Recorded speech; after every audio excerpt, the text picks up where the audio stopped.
against their will is of the same opinion still. You are not like everybody else. You can walk outside and find pigeons, but if you're looking for eagles, it's going to take you a minute. You are different. It's lonely at the top. How many of you know it's lonely at the top? Raise your hands.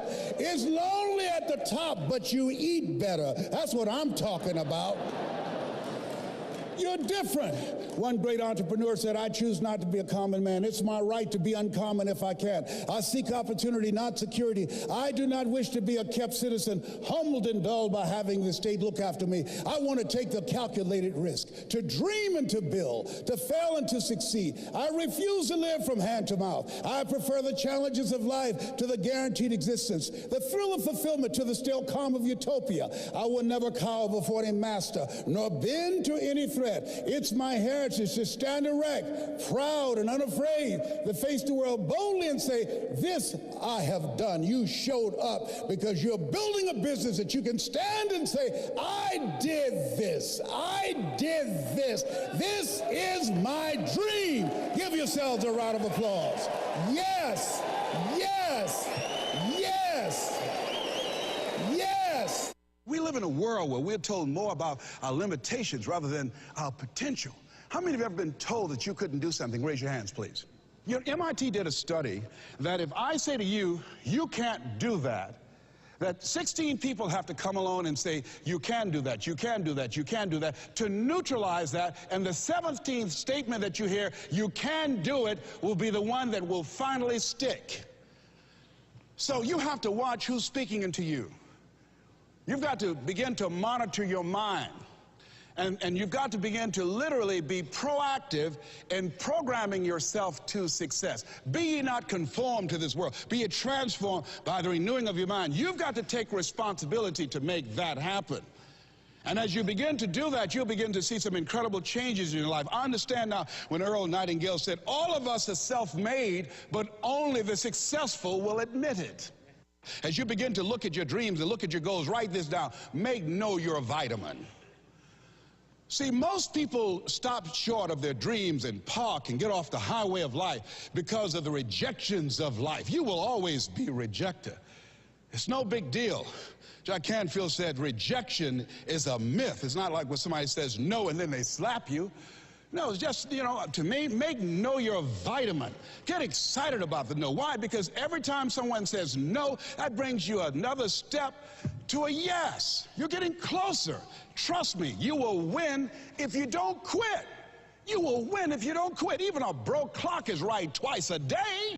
If you constantly remind yourself after every defeat, after every setback, every time you get knocked down, I've got a saying, if life knocks you down, try and land on your back, because if you can look up, you can get up. See, a lot of people, because of failure, they stop believing. Let me share something with you. You will fail your way to success. Yes, 8 out of 10 millionaires have been financially bankrupt. You will fail your way to success.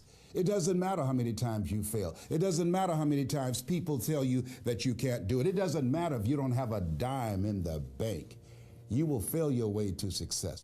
Here's what I discovered that happens to you in life, that you will go through things, and while you're going through them, you can't understand why it's happening to you. But after you go through it and you get back and you look at it and you say, oh, now I understand why I needed that lesson. Have it ever happened to you? Raise your hand. Has it ever happened to you that I couldn't understand it then, but after I got through it, then I saw that that was preparing me for bigger and better things.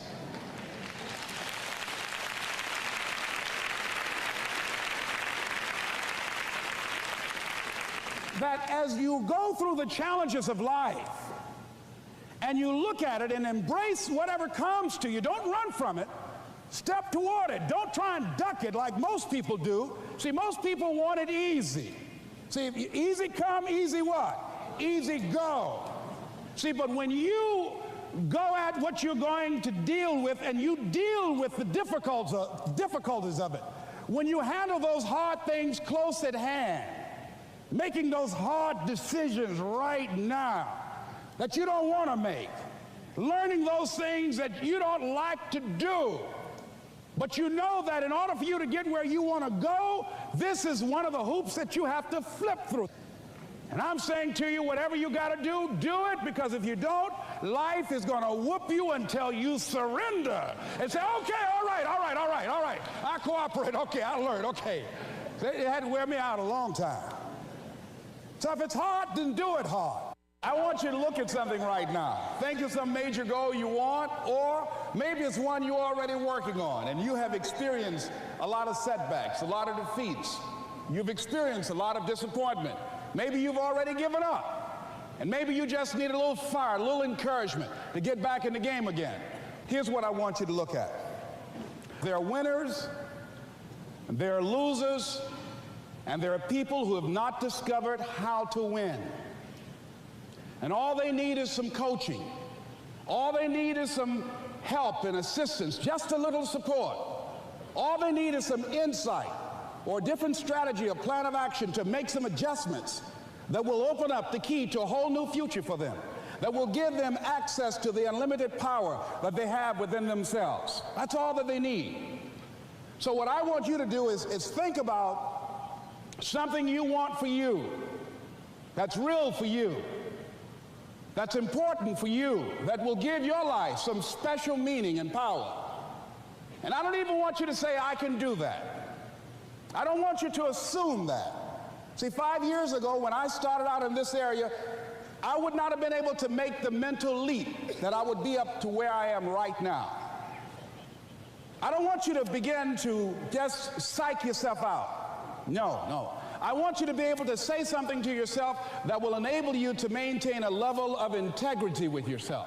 That when you say this, even when you face tremendous setbacks, it will be a benchmark to keep you in the game, to keep you moving forward and experimenting and readjusting your strategy and your plan of action, continuously looking for ways to win.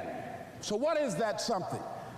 When you got an idea you want to move on, you might not have the money, you might not have the education, you might not have the support or the resources you need. What is that something that can keep us going, that will enable us to act on our dream? What's one of those keys that will begin to help us to discover the secrets to our dream?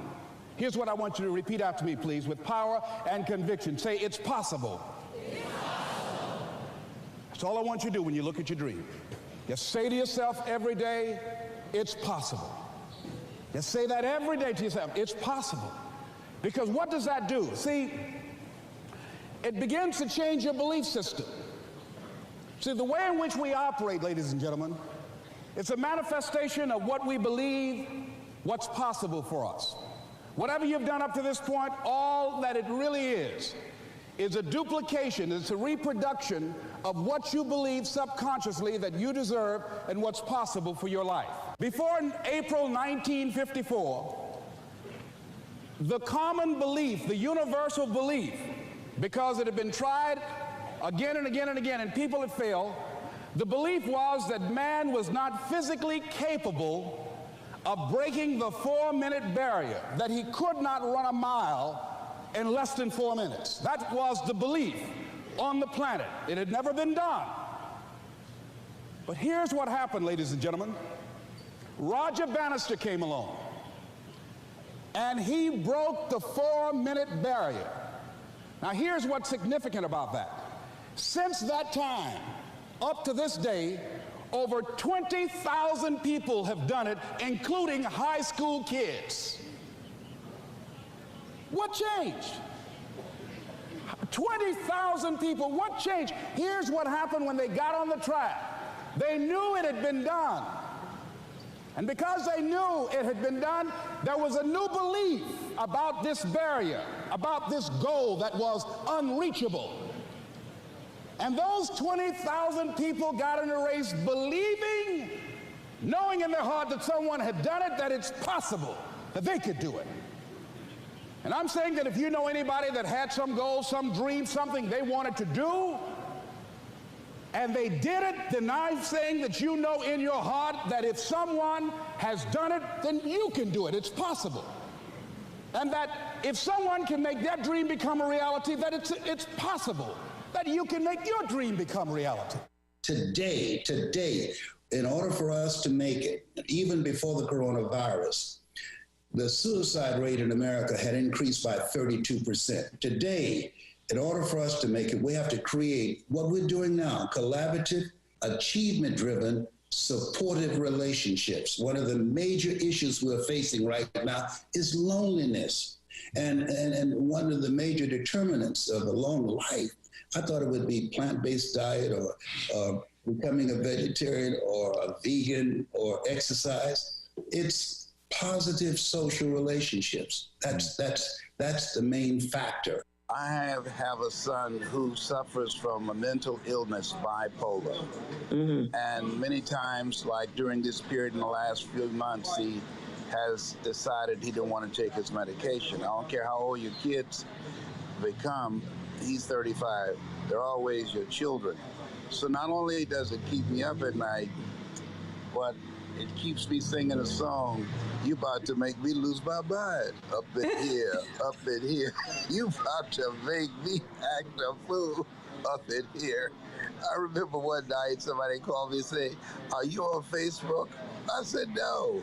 Go to your son's Facebook, and he on there saying, "I spent more money on marijuana than I have on self-development. I'm Mrs. Mamie Brown's grandson." Let me tell you something. I needed some weed after watching him.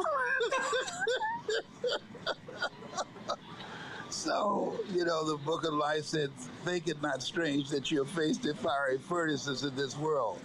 It has been a humbling experience that I've been able to motivate and inspire young men around the world. And my son looked like I had him by myself, that I can't reach him. And so I have learned, Lord, grant me the serenity to accept the things that I cannot change. I can't change him. The courage to change the things that I can. I can change how I react, how I respond, and the courage to know the difference. And so I've learned to discipline myself to let go and let God. And once letting go, don't go back to God and get it. Just give it to him. Yes. That our kids come through us, but they come from God. And learn to surrender. Life is about surrendering and releasing. And I've learned the discipline to do that. But it hasn't been easy. How can people that are listening to this now, especially if... Good evening, new season, good evening. Welcome to Yes with Yesse. Welcome to Yes with Yesse. Just a time, you and me, where we talk things, community and disability related services, information, a little bit of this, a little bit of that, and see, what we can learn from each other. I think that's what it's all about. If you can learn just one little thing while listening, it's all been well worth it, right? So as you come in, please do me a favor, share the broadcast, let others know that we are here with Yesse. Again, just a place we come together for a few minutes, for a moment, to talk about community, information, resources, disability related topics. And I'm a fan, if you know me, I'm a fan of inclusion of individuals with and without disabilities, right? So I really believe that when we talk about something, it's always about finding a way where we can all relate to it, because I think that we can. I know that we can all relate from whatever topic that we talk about for the evening. It's not just people with disabilities or any particular specific disability, more than it is about all disabilities across the board. Pastor Akil, good evening. Thank you for joining. And those of you out there that might be listening and haven't said hello yet, please say hello. Let me know that you are there. And as you come in, please share the broadcast. Please share the broadcast and spread the word. So tonight, so much has happened over the past couple of weeks. I think that sometimes we don't realize how much has happened until we're here, right? Until we're on the other side of all the happenings, and we made it through. We made it through. We're here. I made it through. I'm here. And so this is when I realized, wow, a few weeks has gone by, and all of that has happened. and I made it, and I made it through. I made it through. And so I'm grateful. I'm grateful. I want to say it was about 3 weeks ago already. The time flies. About 3 weeks ago already, I had a medical situation. I had kidney infection, and it was painful, and it was like, I don't wish it on anybody. It's probably one of the strongest pains that there is. I've never given birth, but if given birth is more painful than going through a kidney infection, no thank you. But it's painful. So I went through that kidney infection, and interestingly enough, I you know your body, right? So I knew it was coming. I knew it was coming. I was feeling the symptoms, and I was like just kind of being strong about the situation, and I'll be fine, right? And so Friday went by, Saturday went by, where I'm like, I'm good. I'm drinking liquids. I'm not in any particular excess amounts of pain or anything. So I'm like, I'm right. I'm good. I'm just gonna live life and wait for like Monday, call my doctor because I couldn't reach him before this, and make the appointment and go see my regular doctor. And so that was the plan. Come like Saturday, I was like in pain. I just couldn't take it anymore. But still, I was taking it. Sunday came around. Of course, it's Sunday. It's church day. Want to come to church. So you know what? I'm going to go to church. And then when I go home, I'll worry about going to the hospital and the whole medical thing. God was like, no, I need you to like go get checked now. So I woke up Sunday morning, and I literally was, one, I couldn't take the pain. Two, if I would have waited any longer, it could have gotten a lot worse than it was. So I woke up, I said to my dad, and he looked at me, and he already knew something was up, but he didn't know anything prior to this conversation. And I am like, all right, this is what's happening. I'm in a lot of pain. I'm going to go to the hospital. So little me drives myself to the hospital. I literally drove myself to the hospital thinking it'll be fine. They're going to give me antibiotics. It's probably just a UTI. I'm going to go home and I'll just rest for the rest of the day, or whatever the case. That's not what happened. I ended up going to the hospital, driving myself. I ended up having to stay overnight in observation because the infection had reached my kidney, which is why I was in pain and all that.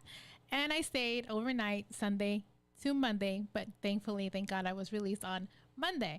So I share that with you because sometimes life throws what we call setbacks to you and to me, unexpected setbacks. And I say unexpected setbacks because what I experienced in this particular moment, the hospital had to call my urologist and get all this information, and they found out, they found out about the history of my health as it pertains to my urologist, kidneys, and all these different things, which has been a up and down type of battle, for many years. However, over the past 10 years, I've been good.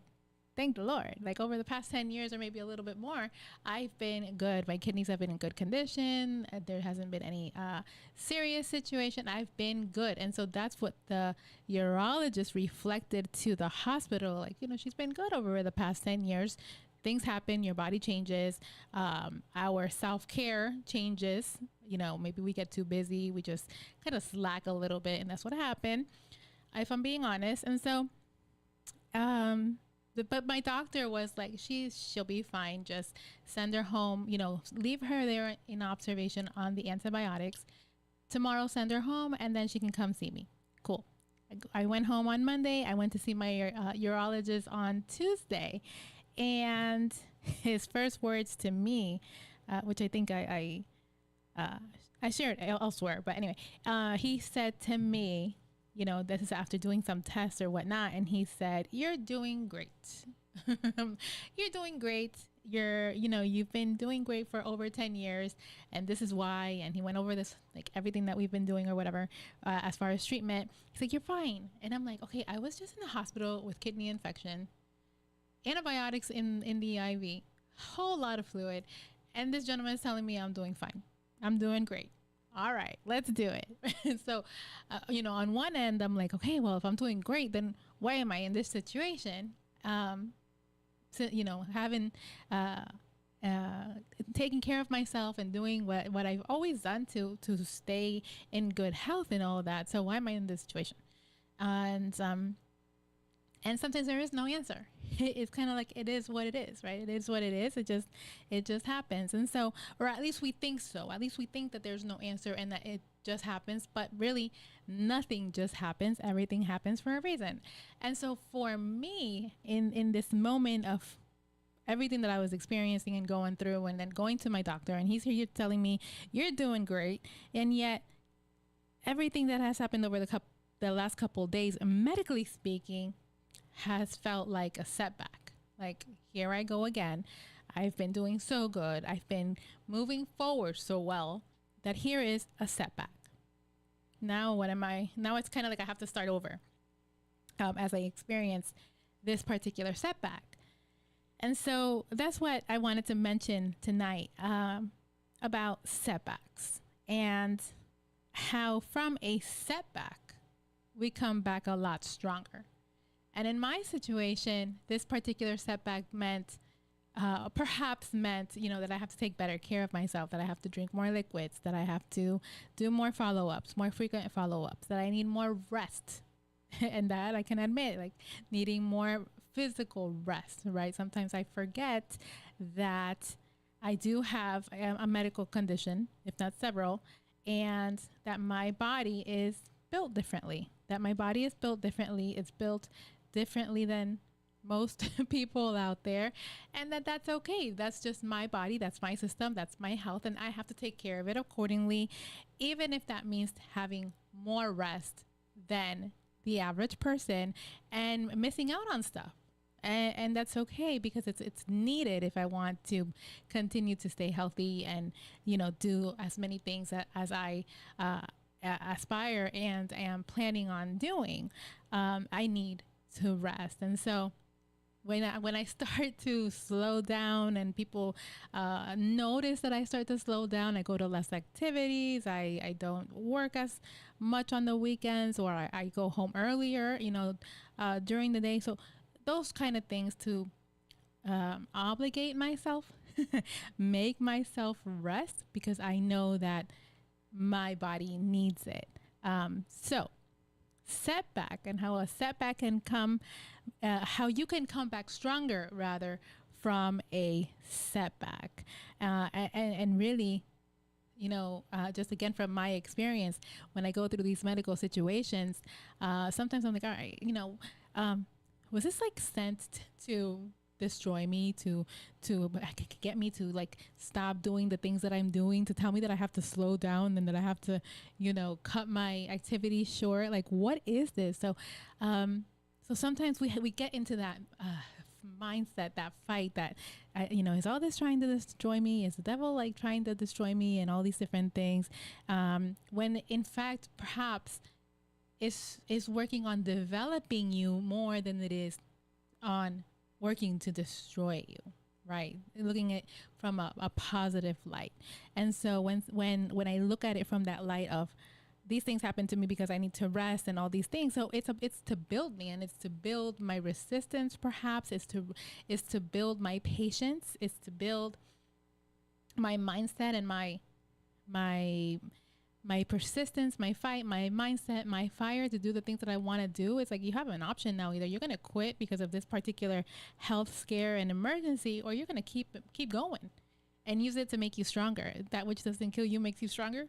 And so that's kind of the decision that we have to make. And I chose, and I will always choose, to get let these situations prepare me for a stronger comeback instead of a setback, right?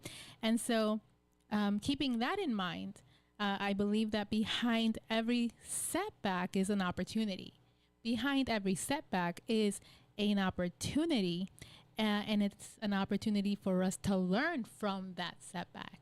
I know that if I would have leaned on the setback per se and said, you know what, I'm going to quit, and I'm going to stop doing what I'm doing, and I'm just going to stay home, I would not have been happy. I would have missed out on a lot of things that have happened in the past couple of days, couple of weeks, after this particular setback, now granted, when this particular setback happened, I did have to rest. I couldn't physically go to work for about 3 days. I believe I wasn't here with you guys.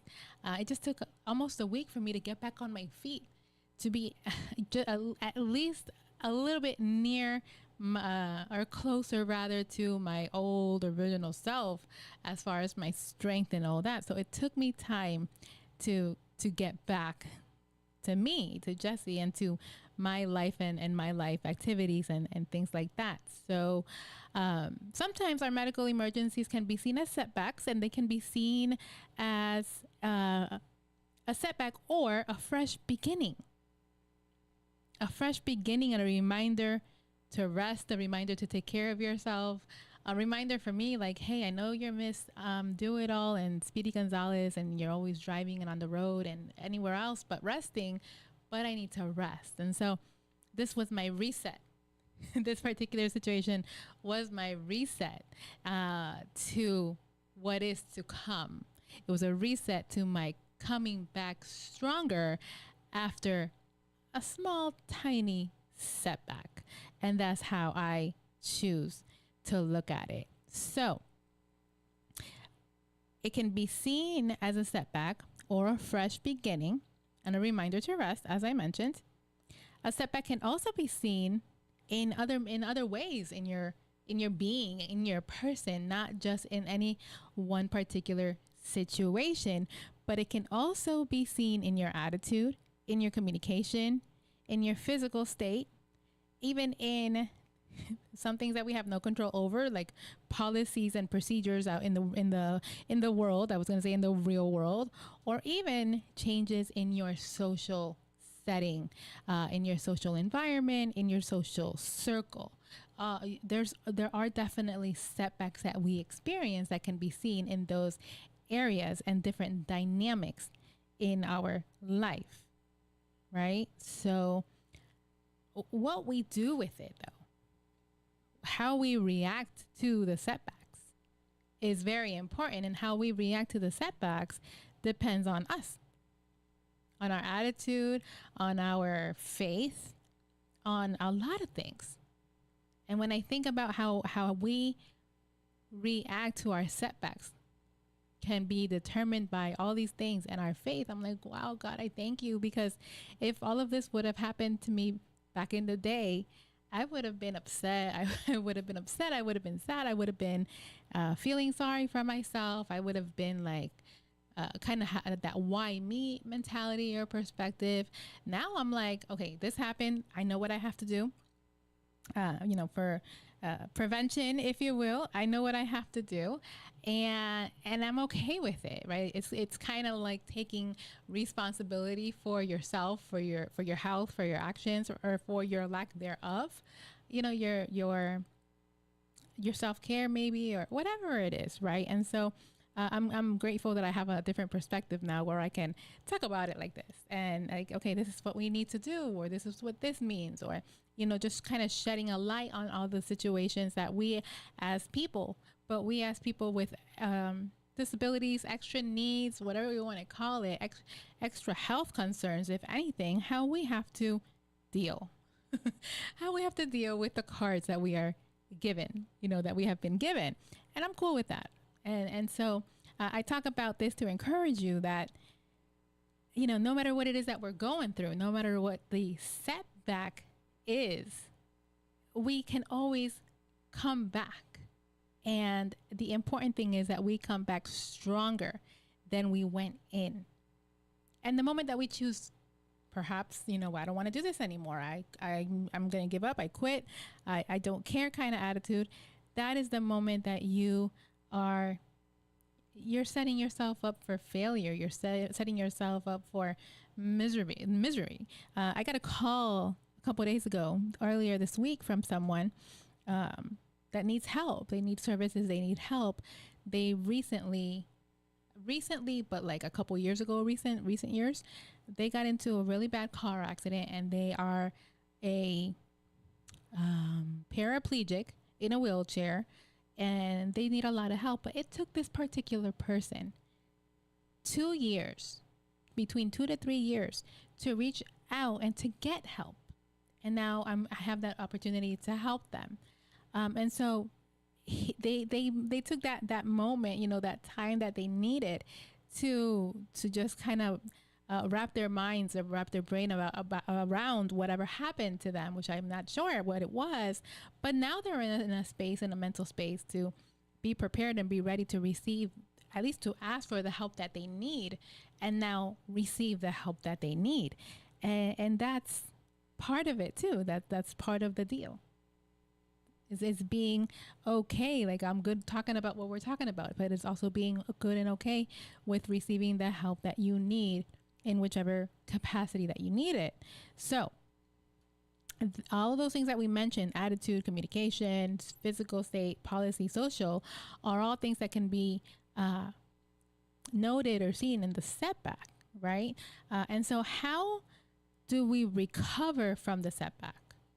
This particular person that I was explaining, they are recovering from the setback that they had by reaching out, by asking for help, by asking for resources, by asking for help to apply for different things. So that's one way of coming back from that setback, is getting the help, or at least asking for the help that you need, right? And so what are other ways? And if you're out there, you're listening, you can just chime in on different ways that you think, or different things that you perhaps have done, or someone has encouraged you to do, to come back from that thing, that situation, that problem that was a setback for you. How did you come back to your original person, to your life, to the motivated one, the inspired one, the hard worker one? Different things work for different people and in different situations. So what worked for you? It's always good to share, because you never know how that can help somebody else. So number one, and I talk about this all the time because I really, really, really, really, really believe in it. So number one is finding or creating your tribe, your community, right? We all need people, a support system of people that know more than you, than you know about yourself perhaps, and that can help you build relationships. That is super duper important. Relationships are important. Community is important. I talk about it all the time. No shame. I need community. And if people know me, they know I need community. Otherwise, I don't know where I would be at this point without it. And so that's number one. Number two, identify your fear. We all have them. We all have them. Identify your fear. And how would it feel to conquer that fear? Once you know what that fear is, how would it feel to conquer that fear? And I tell you, I miss, I can do this, I can do that, or, I love being around people and all these different things. I always try to smile and, be positive. But I, like you and everybody else, I have my fears, right? I have my fears of perhaps not being successful, fear of failure for some. That's definitely a valid fear. And for me, it's been a fear of not being good enough, a fear of not being good enough in what I do as a person, as a service provider for people with disabilities, being that I have a disability myself, and being that there's such a big stigma, a large stigma on disability and disability services, and the value of disability, anything, and definitely the stigma in regards to the value or lack thereof of people with disabilities. So that's been a fear for me, not because I have seen myself or thought of myself as incapable, but more because of society's societal perspective of what people with disabilities can achieve, or what we are worthy of, and all these different things. So, it was put upon me, this fear of, well, what if I do make it? What if I am successful? What if I do know what I'm doing? What if I do making money out of what society has deemed as worthless? Like, what if that does happen? And so when a new opportunity comes my way in business and clients, like, I have my moment of OMG, of panic, right? Where I'm like, wow, because of, again, not because I don't think I can do it, but because, like, it's happening. Like, wow, right? And I'm grateful for it. I'm so grateful for it. And I pray and I thank God every single day for what I get to do in my office and when I'm there and everything. But still within me is that little tiny fear of, what if it doesn't work out? What if I'm not good enough? All these different things, right? And so that kind of, that for me has been to identify my fear and how it would feel to conquer that fear. And, how it would feel to conquer that fear is, I got this, and that's what I'm working on. I got this. I'm doing this. I'm going to provide these services. I was at my office a few minutes ago and I saw a family in the parking lot with a young man with Down syndrome. And I gave them my card with my office information. And they were like, great, because we're right here too and we need help. So I'm little by little working on letting go of the fear that I have felt, over time of, this business is not going to work out, or I'm not good enough, or I'm scared that if I make money, this is going to happen with my benefits, or, no one's going to believe in me. Like all these different fears that are irrelevant. Where now I'm like, here's my card, here's my services. I walk with my head up, all these different things, because I know that I have been placed in this path in a time such as this for a reason and a purpose. And I am going to take advantage of every second of it that I possibly can to become the best version of myself that I can, and the best business provider or service provider in business that I can as well. So then after we have identified our fear and how we would conquer the fear and not letting it define me, but letting it build me, what comes after that? Getting out of the victim mindset, as I was mentioning, getting out of that victim mindset, getting out of the why me, I can't do this, no. You're not a victim. I'm not a victim. I'm a victor. I have victory in everything that I put my hands on and everything that I do. And that takes a lot of self-talk. That takes a lot of being conscious of what you are letting in your head. Who are you letting in your ear? What are you listening to? Who are you listening to? Who's pouring life into you? Are you pouring life into yourself? If nobody else is doing it for you, are you pouring life into yourself? And what are you doing to do that? How are you preparing yourself? I just came from a whole day of training to administer medication to people with disabilities that need it. And then tomorrow I have another day of training. It's preparation. So what are we doing to prepare for what we want? What are we doing to prepare for that opportunity that has been given to us? I recently received a promotion at work to be group home manager, which is why I have to do this medication distribution exam and preparation. But I've prepared for it. For all things disability, to be that one person of that one-stop shop of services. And then these opportunities are coming to play. So 1 minute, this opportunity is coming and I'm like, oh my gosh, what's happening? Another moment, I'm laying in the hospital with kidney infection. And then next minute I'm training and getting ready to start this new position, like just a little overwhelming to say the least, but I embrace it. I have embraced it because it's what I've been praying for. That position, the elevation, the learning, the elevation in business. I've been praying for all of that. And as all of that is happening, new clients are coming in my business as well. So thank you, Jesus. Thank you. So it's a lot. It's definitely a lot. So getting out of that victim mentality and that victim mindset. Once I got out of that victim mindset, a whole world of opportunities opens. So many opportunities, so much so that you're like, okay, what do I do first? And that's when I get on the phone and I'm like, what am I doing? and I get those voices of reason that help me out in that way and just kind of help me take things one day at a time, right? And so that's all we can do, guys, is take it one day at a time, appreciate the process, and hey, you ask for it. So once you ask for it, you receive it. You got to take it. You can't give it back, right? So getting out of the victim mindset. And then the next one is someone out there is watching you. How are you handling the setbacks? Someone out there is watching you. How are you handling your setbacks? And when I think about that, and I think about what I do, and I think about working at an adult day training center with individuals with developmental disabilities, I walk in there and they are so happy. They're so happy. They're cheery. They come give you hugs. They give you high fives. They are genuinely happy to see you. They, I had to make the announcement that I wouldn't be there for 2 days because of the training. I literally had to make the announcement 2 days before, because if not, they would be asking for me the entire time. And I think about that,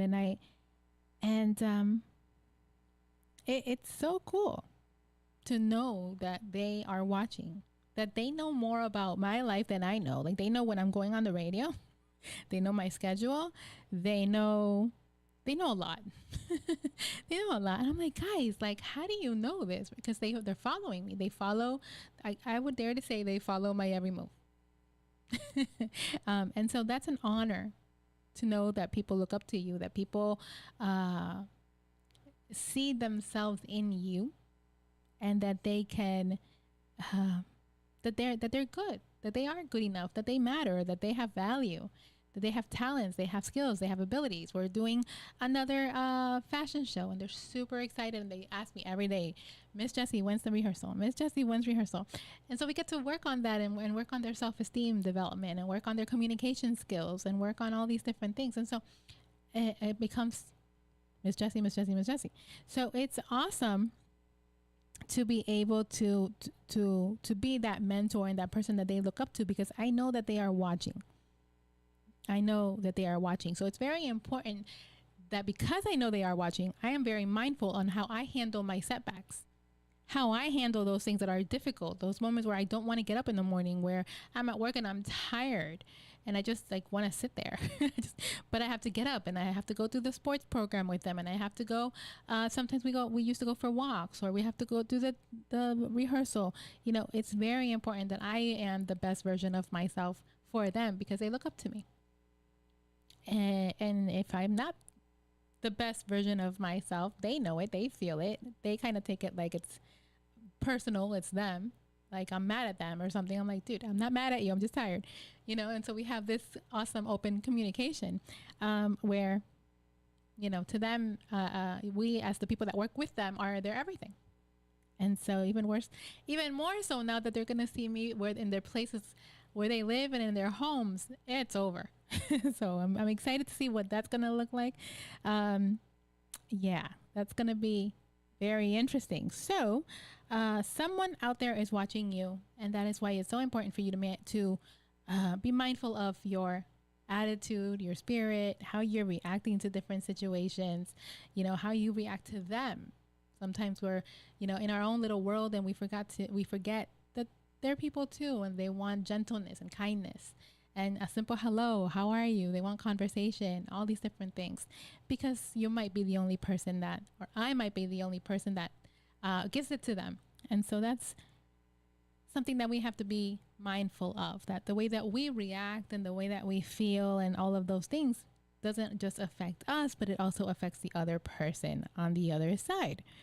And so also stepping forward for your comeback and what you love. Stepping forward and step up for your comeback and what you love and what you love to do and what you look like, all those things, and stepping forward. So basically stepping forward, step forward for what you believe. Step forward for what you believe. Step forward for the values that you have. I can tell you that I have had to step forward for what I do for a living many, many times. Many times people have said to me, go to corporate world. You need to make more money. You are overqualified. You're wasting your time. You're too good to do that. I don't know what that means, but you're too good to be in that business, or, all these different things where I have had to step forward and step up and defend what I do, because it's a part of me. That's what people forget. It's a part of me because I live it for myself every single day. And so I live it, breathe it, eat it, all of it. So I'm going to defend it. I'm going to do it. This kind of line of work for as long as I can. I'm going to do my business. I'm going to defend it. I'm going to defend it. You know, when I say defend it, I mean defend the work and the people with disabilities and the service that are provided, the services that are needed that perhaps are not provided. I'm going to defend all of that because I have to step forward, not just for me anymore. It's not about me. It's about me and the countless others that are affected by the decisions that I make, the decisions that others make that are influential in the world of disability and the donors and family members, etc. I'm going to step up for that because I believe in it and because it is a step forward in the right direction for me and for the countless others that depend on me or will depend on me and what I do in the future. And so another thing, as we talk about how to recover from setback, is helping someone recover. In everything that we go through and everything that we experience and everything that we're living, in all the hardships, in all the situations, the problems, the happy times, the cheerful times, the joyful moments, in all of that, can we find it in ourselves just for a moment to help someone else recover? And if nothing else, a lot of times that alone, that helping somebody else recover, that helping somebody else in need, just like someday someone helped you, that's all you need to get into a better place in your life, get into a better place in your feelings, in your mind, in your emotions. The mere fact that you can help somebody else and asking for nothing in return is the best way for a step forward in our life. And I'm grateful that I get to do that every single day. I get to do that. Miss Jessie, can you tie my shoe? I'm like, you can do it. Or, those simple things. Doesn't even have to be anything crazy, just a simple thing. So I would encourage you that every day when you go out into the real world, help someone recover, help someone in need, help someone by giving a smile, help someone by opening the door. You would think, many people would think that because I walk with the cane, I'm just standing around waiting for somebody to open the door for me. No, if I know that I can open the door, I do what I can. And I'll open the door for the person behind me if I can. I'll open the door for the little old lady coming in, or for, a mom pushing a baby carriage or something, or even for a gentleman that is behind me. It doesn't matter. Just be kind and open the door if you see that it'll help somebody. And I use that as an example, but anything that will help the next person. May we step forward and know that it's okay to help somebody else, that it's necessary to help someone in need, that it's necessary to help someone recover from whatever it is that they are experiencing. And there's so many different ways, to do that. And I read something that was really interesting. I really loved it, so I wrote it down to tell you guys. If you treat a person as broken, they will become broken. If you treat them as a whole, capable person, you empower them. And that is what I would love to see in society, that we treat each other as human beings, that we treat a person how we want to be treated, that we realize that if we treat a person as broken, they become broken. Just put myself as an example, if you treat me as broken, that's what I become. If you treat me as empowered, pouring life into me, treating me like everyone else, then that's what I become. And I'm grateful that that's what I've become. And I refuse to become anything less than that. And because I have been encouraged, because I have been treated as a person, because I have been treated as a whole capable person, I have become a whole capable person with limitations and all. And if I would not have been treated as such, I would not be here. I would not have my business. I would not have launched my business. I would not have relaunched my nonprofit. I would not have done so many things. Because if I would have stayed in my own head, Forget about it. But when you step out in faith and you believe in a higher power, you believe in God, and you believe in what you're doing, you surround yourself by people that believe in what you're doing and believe in you, OQP, only quality people, life takes a whole different direction. It takes a whole different direction. And it's a pretty good one. It's a pretty good direction. And so, as we come to an end pretty shortly, setbacks don't define you. Again, setbacks don't define you. It's how you respond to them. Setbacks don't define you. It's how you respond to them that defines you. The only thing that can stop you is you. You define you. The only thing that can stop you is you. And hold on to your faith and your belief in yourself. If there's that one thing that I would tell you, hold on to your faith. Hold on to the belief in you. And if you say, yeah, I don't believe in myself and I don't know what I'm doing, I want to encourage you with one of my favorite quotes. Believe in somebody else's belief in you until your belief kicks in. Believe in somebody's belief in you until your belief kicks in. And that's a real thing. Because if I tell you that I have believed in myself from day one, I would be lying to you. So believe in somebody else's belief in you until your belief kicks in. That's my story, and I'm sticking to it. All right. So I hope you guys learned something. I know that I did as I was preparing. And so remember that your setbacks only means that you will be stronger in your comebacks. And nothing is impossible as long as you focus and keep your mind right. Keep your mind right. Keep your mind in power. Keep your mind positive and equipped with the information, the resources, the people that can help you. And when we do that, the setbacks will be so much better. The setbacks would be so much better. So I hope you guys learned something, and it's good to be back. It's been a minute since I've been here with you guys. It's been awesome to be here again with you guys, alive in the land of the living, as we say, and healthy, and just bringing you guys a light onto what it is that we, as people with disabilities, live every single day, but also just people, just humans. We're all human. We're all one. And that's the beauty of life, right? We're in this thing together. We're in this thing called life together. So as you guys are getting ready, or as we get ready to say see you later, I just want to encourage you again to share the broadcast. Let others know that we are here on Yes with Yesse. We're here on Thursday evenings at 6 p.m.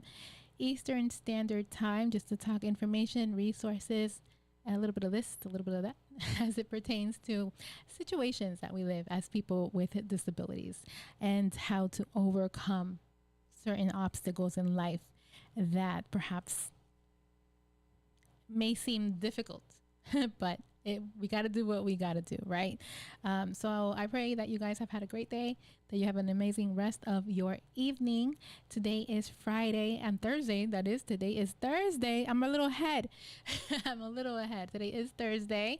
Tomorrow is Friday. So come on back tomorrow for In His Presence prayer time at 6:30 a.m., followed by the Pastor Steve Show for Fun Friday, always a fun time.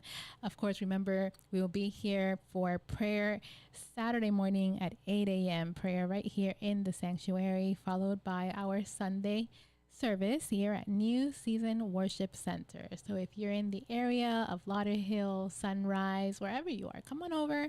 We'll be here at New Season Worship Center, 4660 North University Drive in Lauderhill, Florida, 33319 for our weekly Sunday service at 11 a.m. It is always a blessing. And if you want to be a blessing to the radio station, if you want to be a blessing to our ministry overall, I want to invite you to give, give, give, give. No donation, no giving is too small. If your heart so desires to do so, ways to give are PayPal wordmusic47 at hotmail.com, wordmusic47 at hotmail.com, Zelle 954-536-1821, Zelle 954-536-1821, or Cash App 954-536-1821. A way of supporting our New Season Global Ministry, which touches the masses of the world through the Word of God and so much more. All right. So if you say, hey, I can pray for you guys, prayers, of course, are always welcome and much needed. Always, always, always. So your prayers are definitely welcome and appreciated. All right. So thank you all for your support. Thank you for being here tonight with me here on Yes with Yesse. Again, a platform where we talk all things community, disability services, and so much more. All right. And I look forward to seeing you guys next week on another episode of Yes with Yesse. Until then, I'll see you guys, God's willing, tomorrow morning for prayer time, followed by the Pastor Steve show. And we'll do it all over again. All right. Have an amazing rest of your evening. And until next time, see you next week.